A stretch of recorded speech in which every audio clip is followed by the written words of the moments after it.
Welcome to the government shutdown. Let's talk about what's happened in previous shutdowns.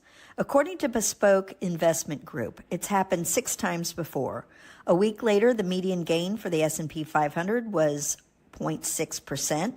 A month later, it was up 2%. In 3 months, 6.6%. 6 months, 12.1%, and 19.7% a year later. The point is, government shutdowns don't screw up the stock market. In fact, stocks are up thanks to the ADP payroll report, which was horrific. To discuss the details of the report, I decided to record this special market report. I'll also cover the details of the ISM manufacturing report, why the market is celebrating the lack of economic data, what we need in order to achieve 5% GDP growth, and why October is a seasonally strong month. This is Carol Dewey, and it's Thursday, October 2nd. Okay, welcome to the government shutdown. Let's talk about what's happened in those previous shutdowns. Our friends at Bespoke did an excellent report on this. And as I mentioned specifically, it's happened 6 times before. And a week later, the S&P 500 on a median basis is up 0.6%. A month later, it's up 2%. On a median basis. 3 months, 6.6%, 6 months, 12.1%, and a year later, we were up 19.7% on a median basis. So basically, the government shutdowns don't screw up the stock market. So how does this horrific ADP payroll report cause the market rally? The reason the market, although it started weak and gathered strength yesterday, the reason it's so strong is the ADP payroll report was horrific. Let me just give you some details on this. According to ADP, they lost 32,000 private payroll jobs in September. Economists were expecting a 45,000 increase. Furthermore, they revised the August private payroll report to a loss of 3,000 jobs, down from 54,000 previously reported. Finally, ADP also lost 13,000 jobs back in June. So, ADP has reported negative job growth in 3 of the last 4 months. So that caused the Treasury yields to fall. Everybody's now expecting 2 more Fed rate cuts this year, and that's why the market's rallying. Now, we also had an ISM report come out yesterday.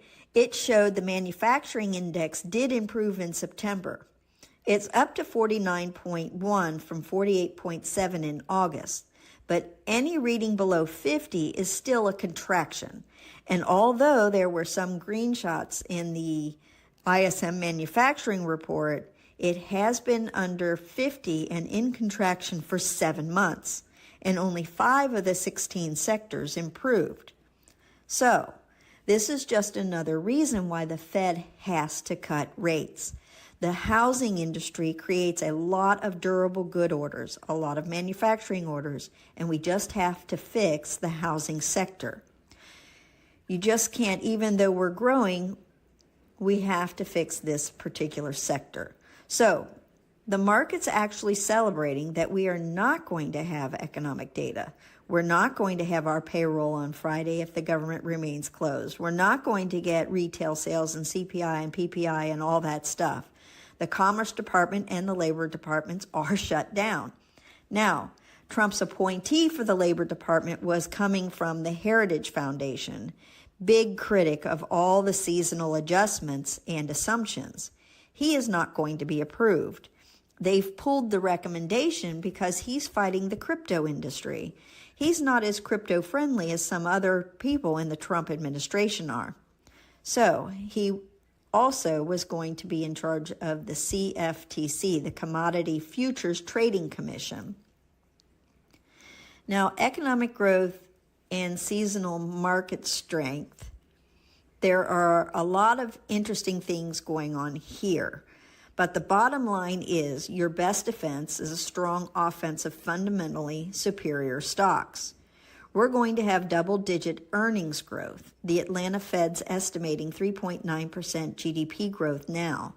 They got a revision coming out today, but you know we're going to hit 5% GDP growth as soon as we fix a couple of sectors of our economy. We are growing, and I think we should all celebrate that. We're also now at the seasonally strong time of year. You've probably heard me complain about seasonality before, and I'm not complaining now. October is a seasonally strong month. Despite October of 1987, and the second half of October is stronger than the first half.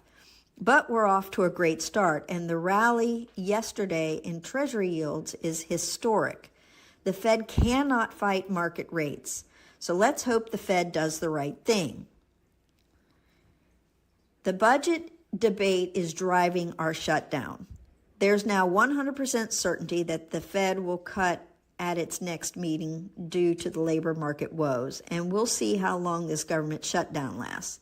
You know, it's basically all over the cuts to the health care. The budget that was passed did not cut off health care to non-U.S. citizens. It also cut off aid to some lower income people, and the Democratic leadership in Congress wants that reinstated. It's very, very hard once a bill passes to get something reinstated. So wrapping up our special market report today, this shutdown might last a while.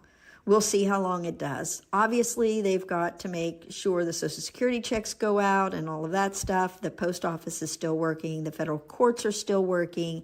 I think the military is working, but it's going to be interesting as things go on, what's going to happen. But the private sector is more efficient than the government sector, so the market will probably celebrate that. So hang on, everybody. Enjoy the ride. It's Carol Dewey, and I just wanted to give you that update. Take care.